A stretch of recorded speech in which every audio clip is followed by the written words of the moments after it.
భానుమతి పార్థు రాగానే పార్థుని గట్టిగా హగ్ చేసుకొని ఇలా అంటూ ఉంటుంది, జీపబ్బాయ్ నేను సాధించాను అంటూ పార్థుని గట్టిగా కౌగిలించుకుంటుంది. అది చూసి అక్కడ ఉన్న పార్థు అయితే ఏమైంది బస్ అమ్మాయి, ఏమైంది బస్ అమ్మాయి అని చెప్పి అడుగుతూ ఉంటాడు. దాంతో అక్కడ ఉన్న పార్థు ఆ మాట అడిగేసరికి భానుమతి ఇలా అంటూ ఉంటుంది, నేను నీటిలో ర్యాంక్ సాధించడం కోసం ఎంతో కష్టపడ్డాను జీపబ్బాయ్, కానీ ఇప్పుడు అదే రిజల్ట్ వచ్చింది, నేను నీటిలో ర్యాంక్ని సాధించాను అని చెప్పి అంటూ ఉంటుంది. అది వినగానే అక్కడ ఉన్న పార్థు అయితే చాలా సంతోషిస్తాడు. ఇక నీటిలో ర్యాంక్ సాధించింది అని చెప్పి భానుమతి అయితే చాలా హ్యాపీగా ఫీల్ అవుతూ ఆ హ్యాపీనెస్ని అయితే పార్థుతో షేర్ చేసుకుంటూ ఉంటుంది. అలా భానుమతి అయితే పార్థుతో తన సంతోషాన్ని షేర్ చేసుకొని తనని కౌగిలించుకొని చాలా సంతోషిస్తుంది.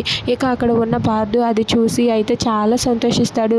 నువ్వు సాధించవలసింది ఇది కాదు, నువ్వు డాక్టర్ అయితేనే నువ్వు అనుకున్నది సాధించినట్టు, నువ్వు డాక్టర్ అయి తీరాలి అని చెప్పి పార్థు తన మనసులో అనుకుంటూ ఉంటాడు. ఇక భానుమతి పార్థుని గట్టిగా కౌగిలించుకొని నేను ఎంత కష్టపడ్డానో నాకే తెలుసు, ఆఖరికి నేను పాస్ అయ్యాను జీపబ్బాయి అని చెప్పి అంటూ ఉంటుంది. దాంతో అక్కడ ఉన్న పార్థు అయితే చాలా సంతోషిస్తాడు.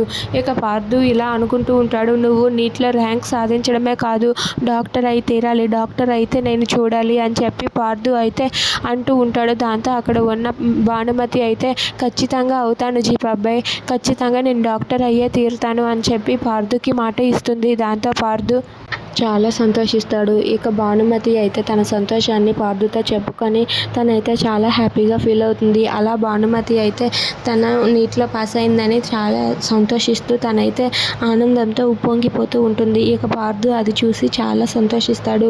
అలా పార్థు భానుమతి వాళ్ళిద్దరూ కూడా చాలా సంతోషంగా ఉంటారు. If you like this video please like, share and subscribe friends. Thanks for watching.